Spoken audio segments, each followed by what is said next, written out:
Welcome to my task log series.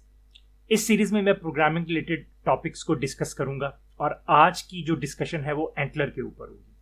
अब antler क्या है? Antler stands for another tool for language recognition, जिसको हम बेसिकली वैलिडेशन के लिए यूज कर सकते हैं। By validation what I mean, for example जो लोग ऑलरेडी प्रोग्रामिंग से फेमिलियर हैं, बहुत दफ़ा उन्होंने ये चैलेंज फेस किया होगा कि वो अपने प्रोग्राम से रिलेटेड बहुत सारी जो कॉन्फ़िगरेशंस होती हैं वो कुछ टेक्स्ट फाइल के अंदर प्लेस कर देते हैं। अब उस टेक्स्ट फाइल्स के अंदर वो जो कुछ कॉन्फ़िगरेशंस लिखते हैं उसका डिफरेंट फॉर्मेट हो सकता है। बिल्कुल एक की पेयर वैल्यू का भी फॉर्मेट हो सकता है, कुछ कॉम्प्लेक्स किस्म के रूल्स भी आप डिफाइन कर सकते हैं with in your configuration file.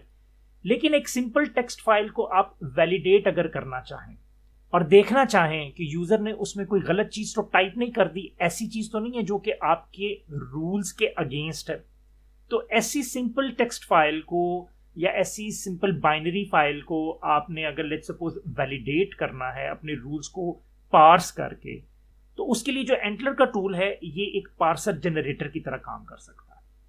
जिन लोगों ने कंपाइलर कंस्ट्रक्शन पढ़ा होगा उन लोगों को इस चीज का आइडिया होगा कि पार्सर क्या होता है, लेक्सिकल एनालाइजर क्या होता है।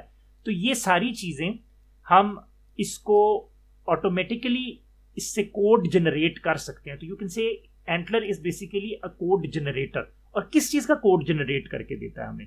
ये बेसिकली पार्सर का और लेक्सिकल एनालाइजर का कोड हमें जनरेट करके ऑटोमेटिकली दे देता है। लेकिन इस कोड को जनरेट करने के लिए इसको सर्टेन किस्म की इनपुट रिक्वायर्ड होती है। वो इनपुट हम इसको ग्रामेटिकल रूल्स के अकॉर्डिंगली प्रोवाइड करते हैं और उस ग्रामर को लिखने का एक स्पेसिफिक सिंटेक्स होता है जिसको एज एन इनपुट ये लेगा और according to those grammar rules हमारे लिए कोई एक कोड जनरेट करके दे सकता है।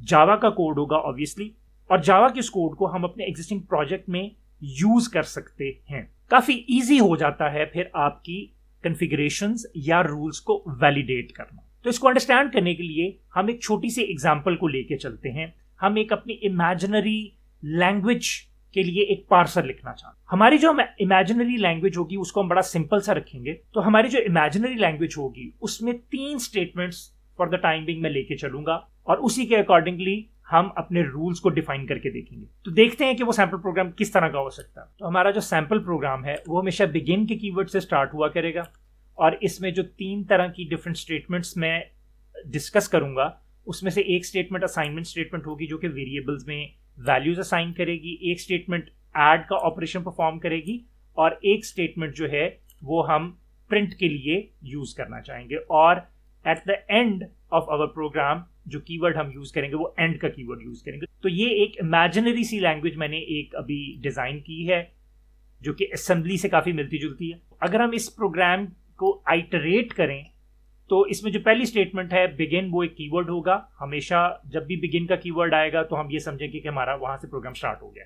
उसके बाद अगर जो पहली स्टेटमेंट लेट ए बी 5 का मतलब ये होगा कि एक वेरिएबल डिफाइन करो जिसका नेम ए होगा और उसमें 5 जो है उसकी वैल्यू असाइन कर दो।